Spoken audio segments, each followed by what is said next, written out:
नमः शिवाय दोस्तों। स्वागत है आपका मेरे इस यूट्यूब चैनल रुद्र शक्ति दर्शन में। आशा करता हूँ कि आप सभी कुशलता से होंगे। आज जो ये वीडियो बना रहा हूँ दोस्तों, मैं वो बाबा बैद्यनाथ पे बना रहा हूँ।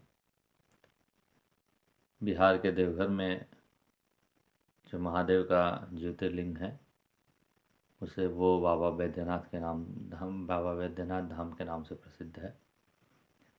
और दुनिया के हर कोने से बाबा बैद्यनाथ के दर्शन के लिए लोग आते रहते हैं। और दोस्तों, बाबा बैद्यनाथ का जो धाम है वो बहुत ही पावन और पवित्र है। और इस धाम की खूबी ये है दोस्तों कि श्रावण मास में 1 महीने तक बाबा के जो परम भक्त होते हैं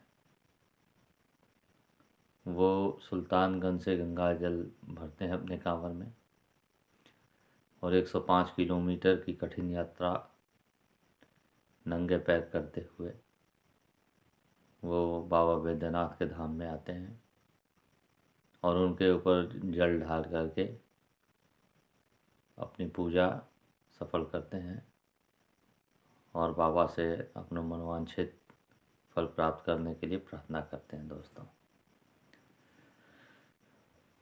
और वहीं से बासुकीनाथ के लिए दर्शन करने के लिए श्रद्धालु जाते हैं। ऐसा माना जाता है कि अगर आप बैद्यनाथ धाम दर्शन करके बासुकीनाथ का दर्शन नहीं करते तो अधूरा माना जाता है, लेकिन ऐसी कोई बात नहीं है दोस्तों। भगवान भोलेनाथ किसी भी चीज़ या अपने भक्त को कभी कष्ट नहीं देते। आपकी श्रद्धा के ऊपर है। अगर जो आपका मन है जाने का तो बासुकीनाथ जा सकते हैं, अगर जो इच्छा नहीं करे तो कोई बात नहीं, प्रणाम कर सकते हैं। तो ये तो एक बात। अब बात करता हूँ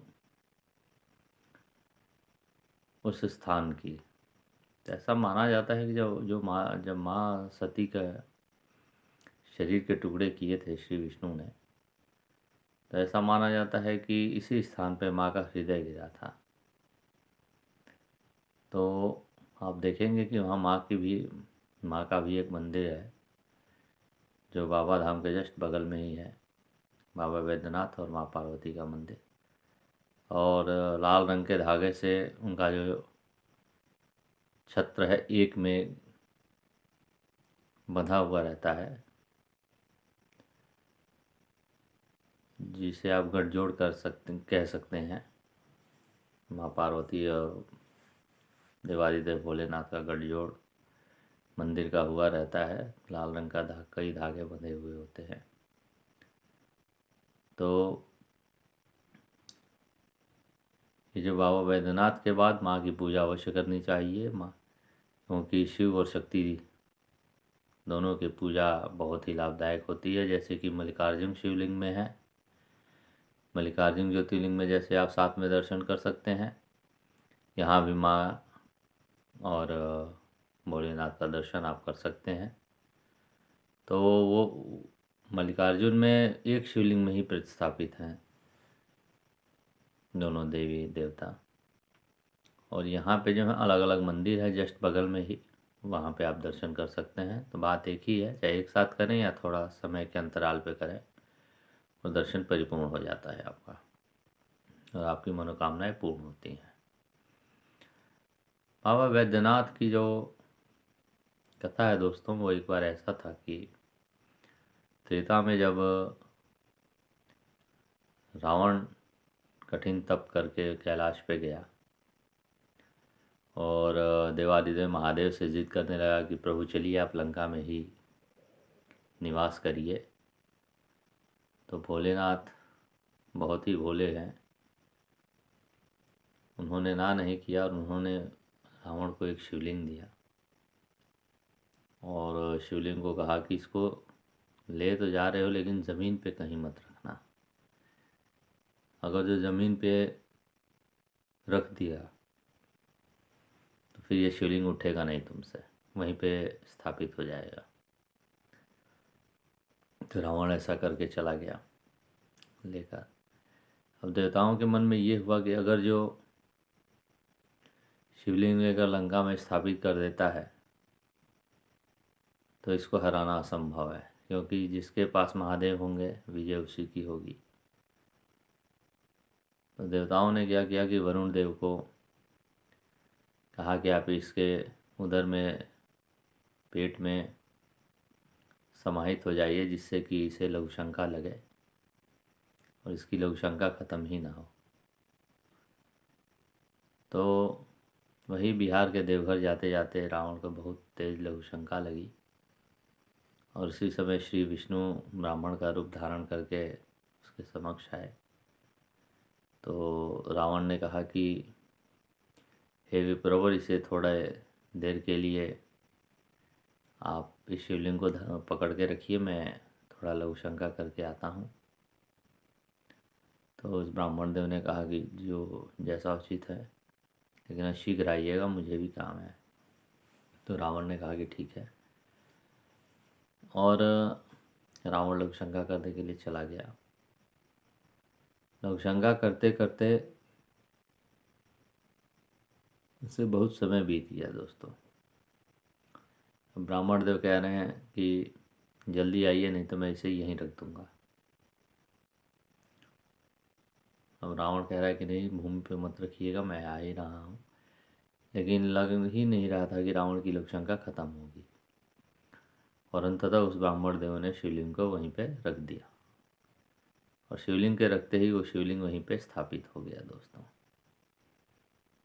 और श्री विष्णु वहाँ से अंतर्ध्यान हो गए। अंतर्ध्यान होने के बाद दोस्तों, अब रावण को समझ आ गया था कि उसके साथ छल हुआ है। रावण वहाँ से क्रोधित होकर निराश मन से लंका वापस चला गया, और श्री विष्णु के आग्रह पे और देवताओं के आग्रह पे देवादिदेव भोलेनाथ वहाँ पे ज्योतिर्रूप में उसी शिवलिंग में स्थापित हो गए, और 12 ज्योतिर्लिंग में से एक वही ज्योतिर्लिंग बाबा वैद्यनाथ के धाम से प्रसिद्ध हुआ। और दोस्तों, इस धाम की ये खूबी है कि अगर जो आपको किसी प्रकार का रोग है तो आप बाबा के धाम में आइए और उनका विधिवत पूजन करिए, दूध स्नान कराइए, जल स्नान कराइए, जो भी अभिषेक करना है करिए। विधिवत पूजन करने के बाद उनसे निवेदन करिए कि हे प्रभु, हमारे इस रोग को ठीक करें और हमें स्वस्थ तथा निरोगित रखें। तो दोस्तों, बाबा की महिमा ऐसी है कि वो रोग निश्चित ही आपका सही हो जाएगा। अब ऐसा नहीं है कि कोई लास्ट स्टेज पे डॉक्टर ने जवाब दे दिया है मरने को है तो आप लेते जाइए और ये तर्कसंगत नहीं है। अभी जो एक आयु सीमा होती है उसके अंदर अगर जो आप ले जाते हैं, जैसे मान लीजिए नया आदमी है, उसका रोग ठीक नहीं हो रहा है, उस वैसे सबके लिए भी नहीं है कि 100 साल का आदमी है, मरने को अटका हुआ है और आप उसे ले जाकर कहें कि बाबा इसे ठीक कर दीजिए। तो यही है, बाबा अपने भक्तों के सभी दोष का नाश करके, सभी रोगों का हरण करके उसे स्वस्थ तथा निरोगित करते हैं। इसीलिए वो बाबा वैद्यनाथ कहे जाते हैं। वैद्यनाथ मीन्स वैद्यों के नाथ। जो वैद्यों के नाथ हैं वही हैं बाबा वैद्यनाथ। तो जो भी डॉक्टर्स होते हैं, सर्वप्रथम जो कोई भी काम करें और अगर बाबा वैद्यनाथ को इष्ट मानकर उनसे प्रार्थना करें तो निश्चित ही जो डॉक्टर ऑपरेशन करेंगे या दवाई करेंगे वो सूट करेगी आपको। सबसे बड़ी बात बता रहा हूँ, बाबा वैद्यनाथ की फ़ोटो ले लीजिए। जो भी डॉक्टर्स हैं आपको बता रहा हूँ मैं, या मेडिकल से रिलेटेड जो भी लोग हैं, बाबा वैद्यनाथ का फ़ोटो रखिए अपने पास और कोई भी काम करने से पहले, ऑपरेशन करने से पहले या दवाई देने से पहले आप बाबा बैद्यनाथ को प्रणाम करिए और उनसे उस रोग को ठीक करने के लिए कहिए, प्रार्थना करिए, तो निश्चित ही वो रोगी आपका ठीक हो जाएगा और आपकी दवाई 100% सूट करने लगेगी। तो ये थी बाबा बैद्यनाथ की महिमा। और एक बार ज़िंदगी में कभी भी आप बाबा बैद्यनाथ के धाम में ज़रूर जाइएगा, जिससे कि आप स्वस्थ तथा निरोगित बने रहेंगे। और आशा करता हूँ कि बाबा बैद्यनाथ धाम की ये वीडियो आपको बहुत ही अच्छी लगेगी।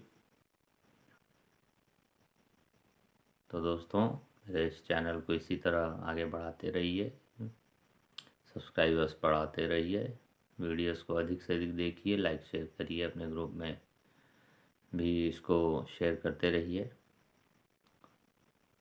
तो आशा करता हूँ कि बाबा बैद्यनाथ की ये वीडियो आप लोगों को बहुत ही पसंद आई होगी। धन्यवाद दोस्तों। हर हर महादेव। जय हो बाबा बैद्यनाथ। धन्यवाद दोस्तों।